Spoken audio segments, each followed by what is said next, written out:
बहजोई महाविद्यालय बहजोई के YouTube channel पर मैं मनीषा आपका होम साइंस की क्लास में हार्दिक स्वागत करती हूँ।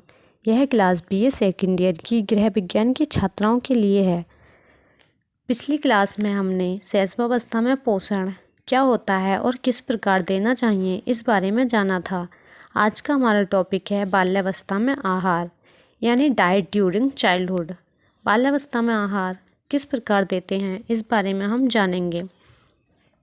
यह अवस्था शैशवावस्था के खत्म होते ही शुरू हो जाती है तथा किशोरावस्था के आरंभ तक रहती है, अर्थात 1 साल से 12 साल तक की आयु के बच्चे बाल्यावस्था में आते हैं।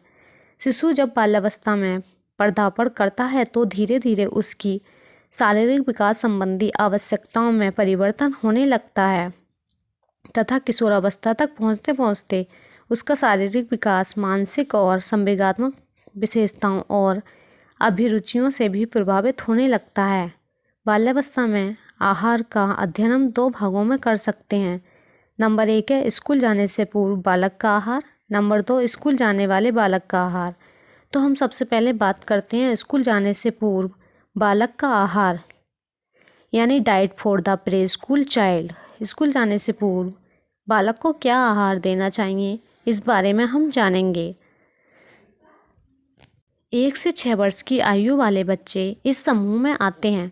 शैशवावस्था के बाद बच्चे के आहार में अनेक परिवर्तन आ जाते हैं।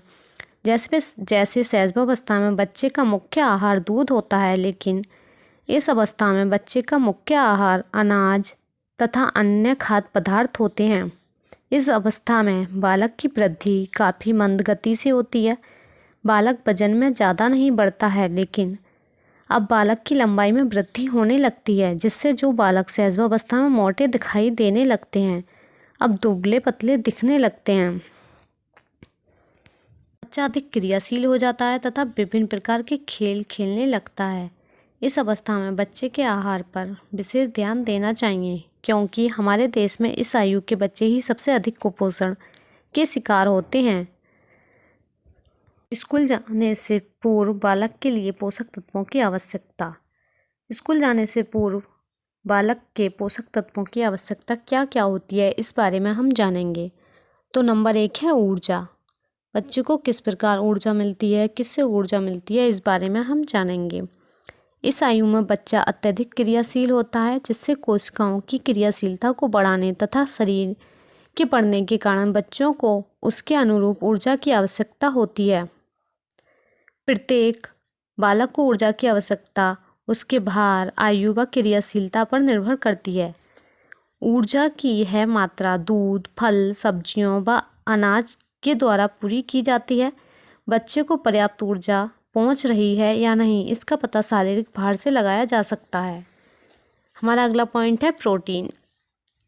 बच्चे को प्रोटीन किस प्रकार दें इस बारे में हम जानेंगे। स्कूल ना जाने वाली अवस्थाओं के बालकों के आहार में प्रोटीन की भूमिका महत्वपूर्ण होती है, क्योंकि इन्हीं वर्षों में बच्चे का शारीरिक एवं मानसिक विकास होता है। मांसपेशियों व अन्य ऊतकों की वृद्धि होती है। प्रोटीन की आवश्यकता अधिक होती है, इसलिए बच्चों के भोजन में सोयाबीन, अंडा, दालें, मछली आदि अवश्य सम्मिलित करने चाहिए। हमारा अगला पॉइंट है खनिज लवण। खनिज लवण में पहला पॉइंट है कैल्शियम। बच्चे को कैल्शियम किस प्रकार किस आहार में दें इस बारे में हम जानेंगे। इस अवस्था में बालकों को कैल्शियम की अधिक आवश्यकता पड़ती है, क्योंकि बच्चों के दांत निकलना प्रारंभ हो जाता है तथा अस्थियों में कैल्शियम जमा होने लगता है।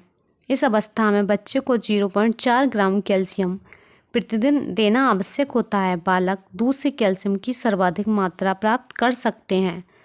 दूध बालक के आहार में प्रमुख स्रोत है, इसलिए बालक को दूध देना अत्यंत आवश्यक है। हमारा अगला पॉइंट है लोहा। स्कूल ना जाने वाले बच्चों को आयरन का अधिक आवश्यकता होती है। जो बच्चे सही अनुपात में आयरन नहीं ले पाते हैं उन बच्चों में खून की कमी हो जाती है। बच्चे आयरन की यह मात्रा हरी पत्ते वाली सब्जियों, सेब व अन्य फलों, अंडा व मांस मछली आदि से प्राप्त करते हैं।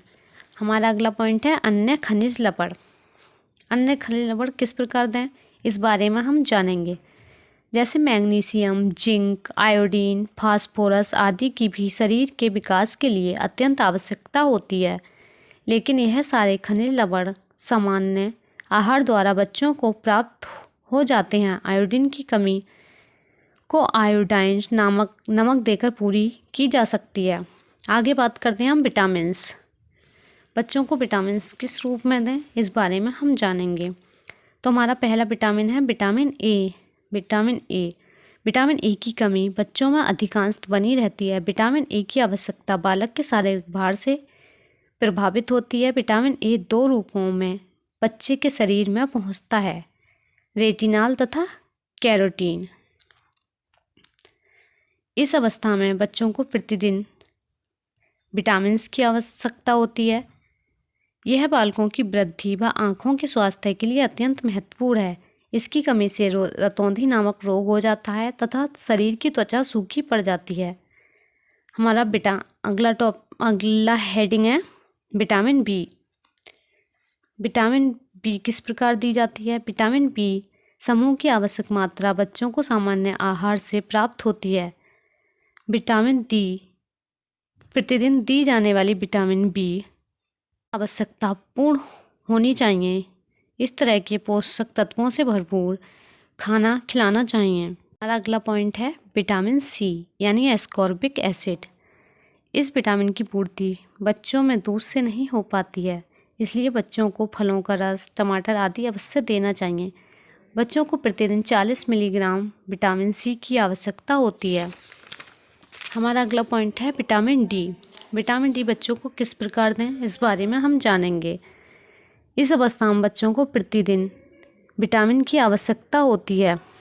यह आवश्यक मात्रा भोज्य पदार्थों से पूरी नहीं हो पाती है, अतः इसकी कमी को पूरा करने के लिए मछली के यकृत का तेल दिया जाता है। इसकी कमी से बच्चों में रिकेट्स नामक रोग हो जाता है। बच्चे का आहार नियोजन करते समय ध्यान रखने योग्य बातें। बच्चे का आहार नियोजन करते समय किन किन बातों का ध्यान रखना चाहिए, इस बारे में हम जानेंगे। नंबर 1, बच्चे का आहार उनकी पसंद के अनुरूप होना चाहिए। यदि आहार बच्चे के पसंद का नहीं होगा तो बच्चा उस आहार को बिल्कुल नहीं खाएगा। नंबर 2, बच्चे को हमेशा सुगंधित एवं मिर्च मसाले रहित भोजन देना चाहिए। नंबर 3, बच्चों को बदल बदल कर भोजन देना अति रुचिकर लगता है। नंबर 4, बच्चों को दिए जाने वाला भोजन अच्छी तरह से पका हुआ एवं साफ सुथरा होना चाहिए। हमारा अगला पॉइंट है स्कूल जाने वाले बालक का आहार। स्कूल जाने वाले बालक का आहार किस प्रकार होता है, इस बारे में हम बात करेंगे, यानी diet for the school going child. 6 साल से 12 साल की आयु वाले बच्चे इस वर्ग में आते हैं। इस आयु के बच्चे स्कूल जाना प्रारंभ कर देते हैं, इसलिए इसको स्कूली अवस्था भी कहते हैं। इस अवस्था में बच्चे बहुत अधिक क्रियाशील होते हैं तथा बच्चे के शारीरिक, मानसिक व संवेगात्मक विकास में निरंतर वृद्धि होती है। बच्चों के स्कूल जाने से ये भी बच्चों की क्रियाशीलता पर काफ़ी अंतर पड़ता है और उनको अधिक कैलोरी अर्थात ऊर्जा की आवश्यकता होती है। आवश्यक ऊर्जा की पूर्ति के लिए संतुलित आहार का मिलना बहुत जरूरी होता है।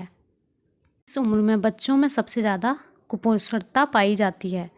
कुपोषण से बचाव एवं बच्चों को अधिक क्रियाशील बनाने के लिए आवश्यक है कि उनको ऊर्जा उत्पादक तत्वों युक्त आहार मिलना चाहिए। हमारा अगला पॉइंट है स्कूल जाने वाले बच्चों की पोषण आवश्यकताएं। नंबर 1 है ऊर्जा। तो हम बात करते हैं, इस अवस्था में बच्चे अधिक क्रियाशील होते हैं, इसलिए बच्चों को अधिक कैलोरी की आवश्यकता पड़ती है। कैलोरी की पूर्ति के लिए भोजन में उचित मात्रा में कार्बोहाइड्रेट तथा प्रोटीन युक्त पदार्थ होने चाहिए। 6 से 12 साल की आयु के बच्चों को 2000 से 2200 कैलोरी तक की आवश्यकता पड़ती है। यह बच्चे के शारीरिक भार तथा बच्चे की क्रियाशीलता पर निर्भर करती है। हमारा अगला पॉइंट है प्रोटीन। प्रोटीन बच्चों को किस रूप में दें, इस बारे में हम जानेंगे। क्योंकि इस उम्र में बच्चे का शारीरिक विकास भी होता है, इसलिए प्रोटीन का उचित मात्रा में मिलना आवश्यक है। यदि आहार में इसकी कमी होगी तो बच्चे का विकास ठीक नहीं हो पाएगा। ये बच्चे को प्रतिदिन प्रोटीन की आवश्यकता होती है। हमारा अगला पॉइंट है खनिज लवण। बच्चों को खनिज लवण किस रूप में दें, इस बारे में हम जानेंगे। प्रोटीन की तरह खनिज लवणों की भी अतिरिक्त मात्रा में आवश्यकता होती है।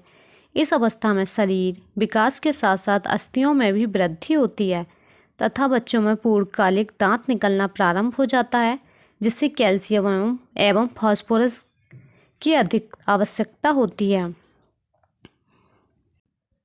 लौह लवण की भी आवश्यकता बहुत ज़रूरी है, क्योंकि यह रक्त में हीमोग्लोबिन को बनाने में सहायक होता है। 25 से 35 मिलीग्राम लोहा प्रतिदिन आवश्यक होता है। हमारा अगला पॉइंट है विटामिन्स। क्योंकि यह अवस्था बच्चों को पढ़ने की अवस्था होती है, इसलिए इस अवस्था के बच्चों को सभी प्रकार के विटामिन्स आवश्यक मात्रा में प्रतिदिन आहार से प्राप्त होने चाहिए। आगे बात करते हैं। हमारा अगला पॉइंट है टिफ़िन। टिफ़िन किस तरह से पैक करना चाहिए, इस बारे में हम जानेंगे।